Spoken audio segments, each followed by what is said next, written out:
Welcome back, guys, to another beer review.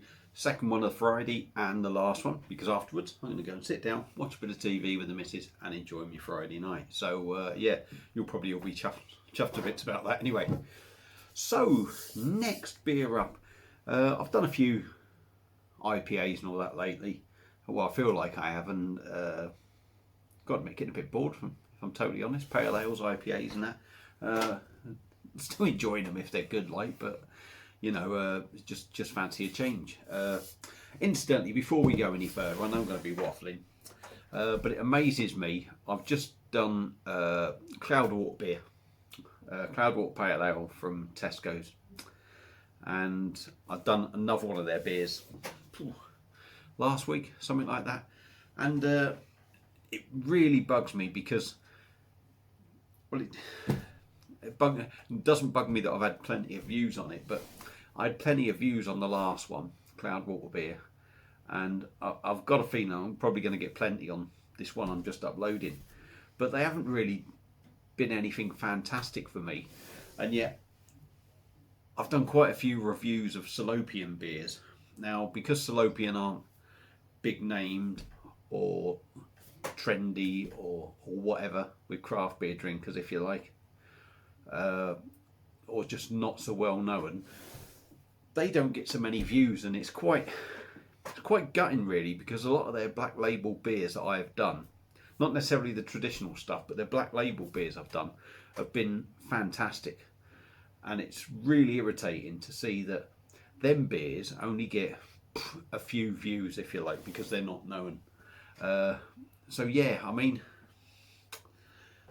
it's just a bit of a gripe really, but I mean, if anyone is watching and hasn't seen any of me Salopian black label sort of beers, Paper Planes, Cashmere, Ultimatum,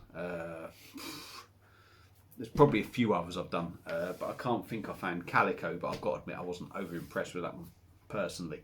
But yeah, they've banged out some good beers, and because nobody knows them, nobody tends to watch them, but maybe check them out if you're on my channel.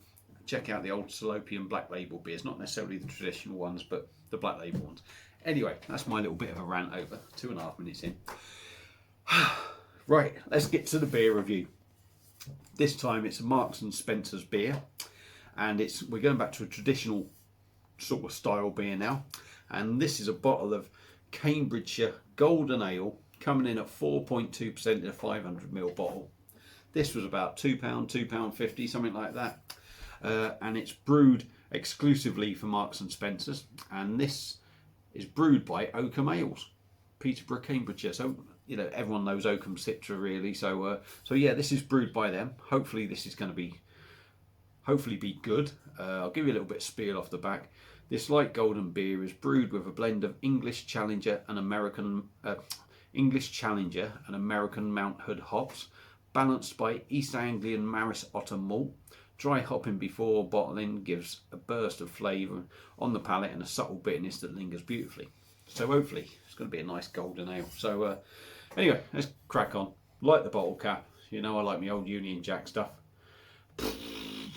There's the label. Not much to say about that, and I haven't even got ready. Let's get the old bottle opener for you. So yeah, something a little bit different.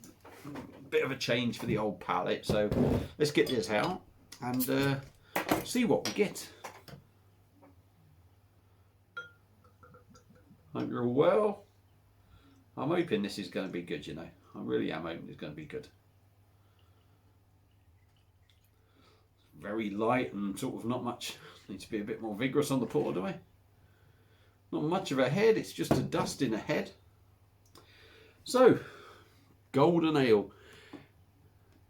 It's not crystal clear, I wouldn't say, but it is pretty clear. Got a slight haze, plenty of carbonation, literally just a dusting of white on top, golden colour. I'd have expected a bit more of a head maybe, but other than that, it's as you'd expect. So let's dive in on the nose. If I can swill it without spilling it, which I don't think I can, so we'll just go in with a sniff. Hoppy, malty, bready sort of smell in there. Nice sort of fruity, floral sort of aroma. Yeah, it doesn't smell bad. It doesn't smell offensive or anything. It just smells quite nice. It's nice getting that bit of breadiness in there. So without further ado, let's dive in, see what we get in it. Cheers.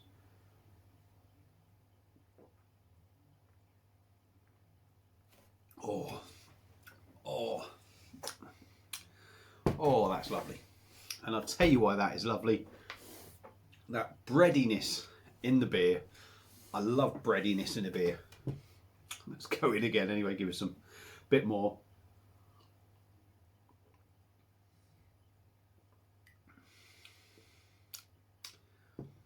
The breadiness is very thin.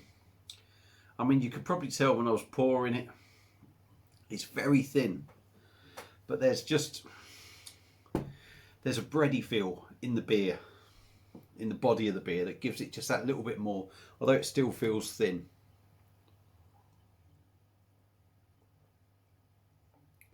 Lovely and smooth.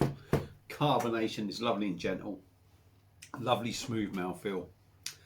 And pretty much what I'm getting, or what I got on the nose, I'm getting in the taste.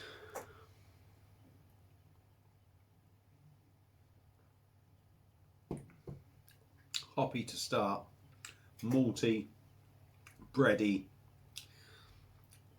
No real bitterness in there, really. And nice subtle fruity notes.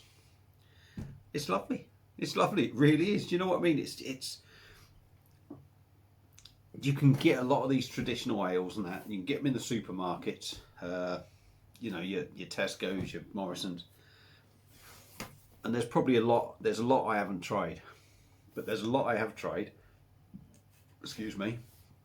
And oh, they're so boring. You know.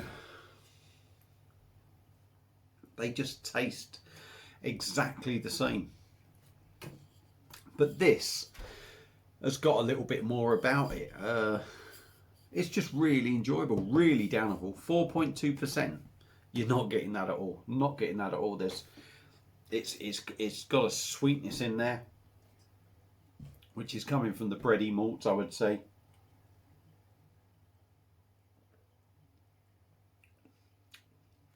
There isn't. I mean, I say there's no bitterness. There isn't. It's a sweet bitterness, if that sort of makes any sense. But it's refreshing. It's drinkable. You could really down this as well. Actually says on the back, this golden beer is best served chilled. Goes well with any spicy foods or a quintessential English barbecue. That you could really down that. You really could. It's lovely. It's a lovely traditional golden ale. There's no sort of honeyness in there that I normally pick up on. Maybe an inkling of it, an inkling of honey, but you don't get. I don't know. Yeah, you do maybe. It's maybe not as. You're maybe not getting that. You know, I don't know, for instance, how can I put it? If I pick honey up in a beer and you're sort of getting that sort of honey flavour at sort of 80% or something, this is probably around the 40%, if you like. It's in there maybe, sneaky little hints of it, but it's not real smack in your face. But this is lovely. Lovely beer, and well worth picking up. I'd happily pick it up again. So yeah, that's Cambridgeshire Golden Ale from Oakham Ales for Marks and Spencer. Thumbs up from me. I'd recommend drinking it, and I'd certainly pick it up again. If you've had this beer before, let me know what you think. If you like the video, give it the old thumbs up. Share it if you like. Do the usual sub into me channel if you want to. And that's it for tonight. So thanks for watching, and I'll see you again soon on another beer review. Cheers.